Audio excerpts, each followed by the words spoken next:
Assalamualaikum warahmatullahi wabarakatuh.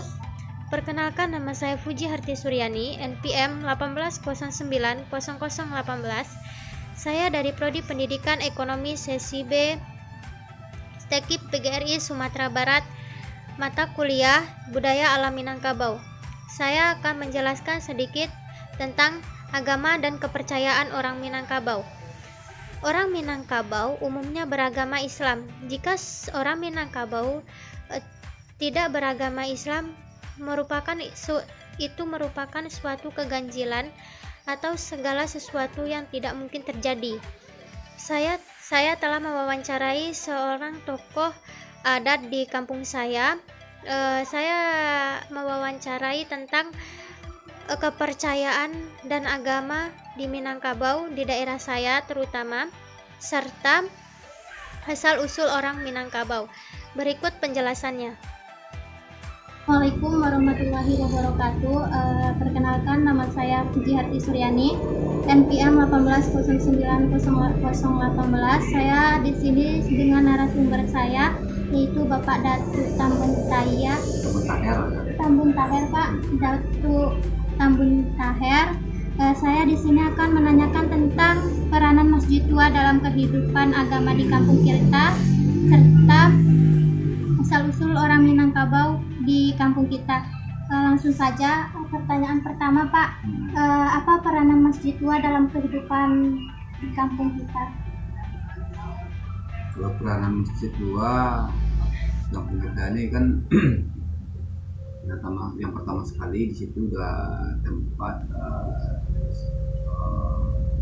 pembahasan segala satu oleh nenek mama di nagari, ya, seperti musyawarah, sang ibadat, ya. Nah, ini tempat untuk musyawarah.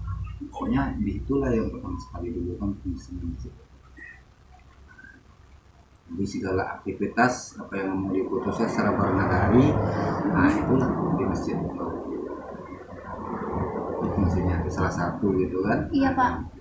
Terus kalau misalkan asal-usul orang Minangkabau di sini, Pak, yang Bapak ketahui ya? Iya, kalau asal-usul itu yang bermacam-macam asal kedatangannya kan. Ada yang ya saya ceritakan dulu, kalau yang datuknya tuh penghulu itu 6 orang di sini. 6 orang, 7 dengan datuk kadang, artinya yang orang tuanya gitu kan. Orang kandangnya kalau bahasa Minangnya kan ada orang kandang. Jadi ada sekarang ada 6, itu 8 itu. Yang 2 itu udah punah, habis kita nama aja lagi.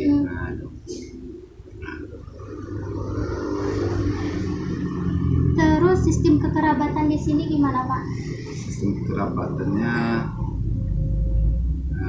maksudnya sistem kerabatnya itu? Yang dianut oleh orang sini masih matrilineal ya, Pak, menurut garis keturunan. Betul. Jadi itulah sistem kerabatannya masih menurut suku menurut ibu. Memang dari dulu. Terus di sini nih ada nggak, Pak, kayak mitos atau kepercayaan orang-orang sekitar sini? Iya, kalau seperti apa itu seperti yang tadi yang dibilang Nak Pujian itu kan cuma ada juga, tapi kita di sini kan tidak ada dipaham itu dan yakin itu mitos kan. Banyak istilahnya. Jangan tuh di bawah pohon tuh nanti jangan lewat sungai demam ada juga kan. Nah itu juga kan. Jadi kalau kita sekarang mungkin mulai ada perkembangan pendidikan kan, dan hilang begitu aja gitu kan. Tapi kalau yang masih umur 80-an sekarang kadang-kadang itu masih ada juga gitu. Cuman udah mulai punah gitu kan. Itu contoh lah kan. Nah, itu Tamberingin itu dengan rusak itu ya, ada juga dulu. Kalau itu macam-macam. Itu yang udah sekarang ini udah mulai hilang itu. Kenapa? Karena orang tuh udah mulai digali kan ya.